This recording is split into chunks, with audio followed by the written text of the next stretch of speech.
Xitilion have lots of games out for 7 and 21 pence, so I bought 15 of them to review. We're kicking off in alphabetical order with B Cannon. This is a Pang-like game, if you're old like me, remember that, where you'll be shooting lasers to split up balloons that will get into smaller and smaller numbers. The problem being is that you will always be running around the outside of the box of the playing area, and so you only stop when you press and hold the button down to shoot, and that will change your direction too. This is fun, except for the fact that sometimes the lasers just shoot through a balloon and it doesn't do anything, and the collision detection for when something hits you and it's game over is quite poor too.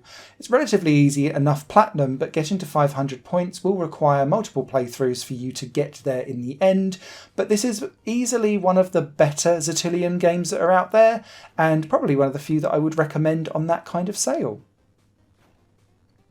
Next up we have Bamboo, and this is a purely luck-based running around trying to chop down bamboo and score points whilst they're yellow, but when they hit green you can't just run through them, you will chop and bounce and hit the other direction but score no points.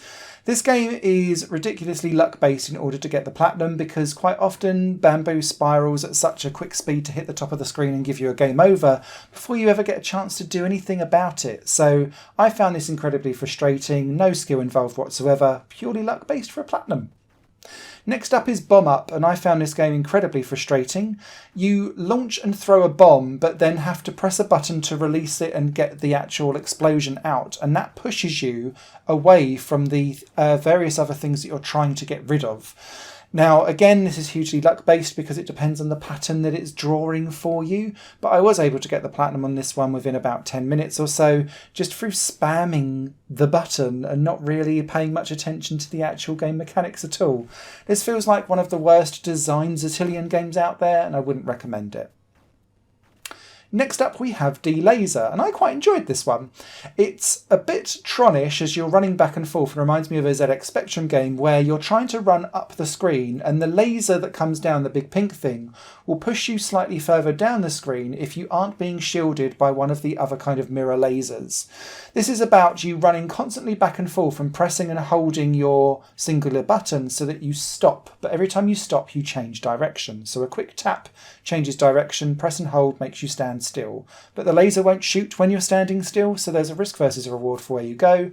Good fun, quick and easy platinum, done it in about 5 minutes. Next up is D-Pistol, and this is the first of 2 games that does exactly the same thing pretty much. This is you running up and down the screen, and every time you turn you shoot from either sides of your body. This is all about working out how to prioritise lanes of enemies coming towards you, and I quite like this as an arcade style game. It reminds me of like the ZX Spectrum Your Sinclair games that you would get on tape, and then you'd play them for about 10 minutes and then be like, that was cool, but then go and read the magazine afterwards. But yeah, good fun and a relatively easy platinum. Similarly, Embattled is a very similar concept, except when you press and hold, you get a shield, and that's because it's enemies coming in towards you from the outside, but they shoot bullets depending on where you are at the point when they shoot the bullet. So you can't stay in one place for very long because you become overwhelmed and can't get out of it, so you have to keep moving. It's a nice little spin on what D-Pistols was, and the two go hand in hand as very easy to understand and play platinums and some of Xitilian's best. Next up is Light Dark, which is a reflection, endless runner, kind of flip and avoid the spike-a-thon, but collect all of the coin-a-thon, if that's a thing.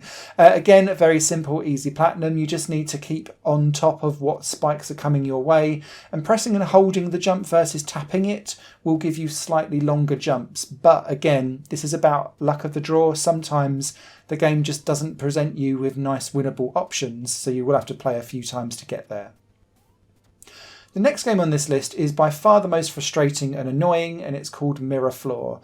And this is the same kind of principle again, but every time you pick up a coin, you flip to the top or bottom, and like gravity's reversed, but so's your position. So you've got to work out which point and which coin you're going to pick up in order to flip to the right way to then get the next platform, but it only gives you a tiny glimpse of what's coming next, so you have to be really quick on the draw, and sometimes it's just really horrible to you, and sometimes it will give you lots of boring platforms in a row.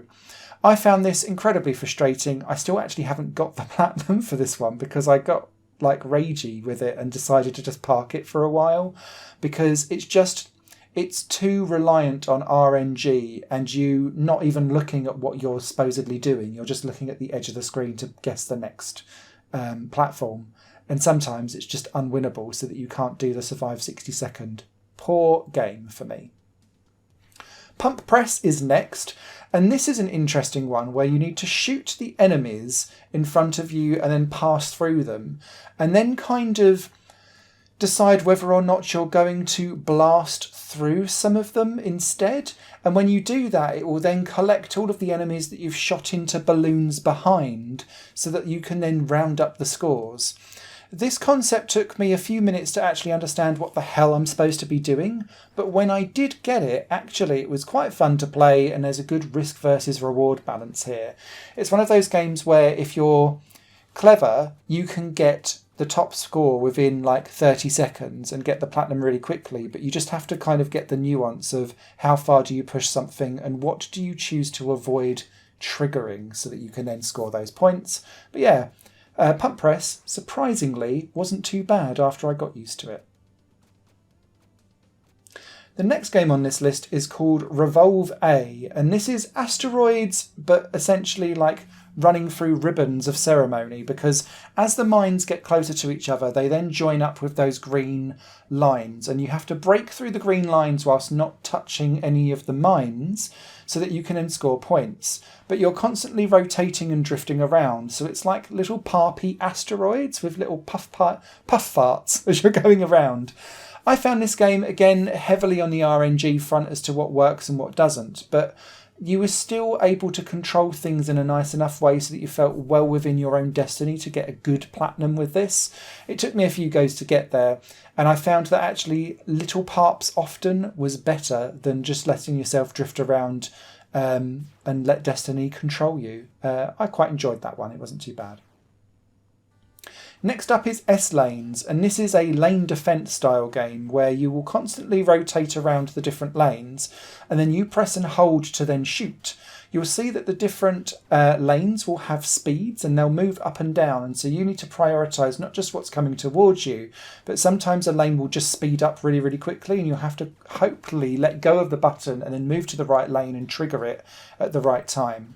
I found this one quite interesting to play, but also it was one of those games where the limitation of having a single button to do everything felt like it was getting in the way of what could have been a better game if I could have just moved up and down and selected the lane and went that way instead. So yeah, it felt like it was being forced into the one button layout, but ultimately not terrible. TAPPUMP was Flappy Birds but with expandable balloons, and the idea of this is that you're constantly tapping in order to flap your balloon up from the bottom of the screen. You can't touch the edges, but you can't touch any of these red mines either, and so you press and hold to expand the balloon, capture as many coins as you possibly can. And again, this is one of those where if you don't stupidly do a risk versus reward job, you'll get a really easy platinum in about 3 minutes. Fun, and I guess good for a high score battle of pass the controller around with your mates, but outside of that, very little runtime and replayability. And the same could be said for TOTOGE, when this is just basically down well, but you can jump with your little flappy chicken so that you can avoid all of the spikes that are flying up from the bottom of the screen. Your score ramps up much quicker the longer you let yourself just free fall. So it's about choosing when to jump so that you can then have a little bit of free fall fun without any of the next patterns of arrows hitting you. Quick and easy 3-minute platinum, nothing to write home about.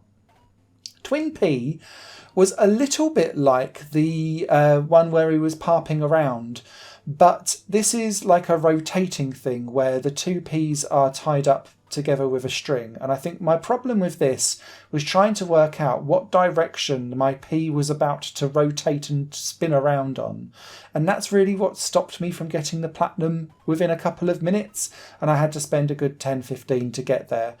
But ultimately, once I got to the end of it, it felt like a lesser version of some of the other games on this series. Which leads me into the final one, Twin Lane, and this is a very retro racing game where you're just literally pressing a button to switch lanes and staying out of the kitty litter, collecting as many coins as possible. This gets faster and faster over time, didn't really find it particularly engaging or fun at all, reminded me of a free-to-play Spectrum game that I just had picked up randomly, but for 7p and a platinum, I'm not going to turn my nose up at it. So there are plenty of other Xitilion games that are out there. I wouldn't recommend very many of them at all, to be fair, but at 7 or 21p, if you're a trophy magnet or a trophy collector, that's really the price point where I'd expect you to pick these up. If anything though, Xitilion have moved away from their traditional platformers and their better games, which are also slightly more heavily priced. And whilst we're on sale with it, Marsi's Adventure is a very short 10-minute platinum game that actually involves more than one button, but it's eminently more satisfying to actually platinum and get the end result from. And so if you've got an extra couple of pennies and you don't mind another 10-15 minute platinum, I'd throw Marsi's Adventure in there. It's probably Xitilion's best game that they've done to date, but I have to say it's not saying much at all.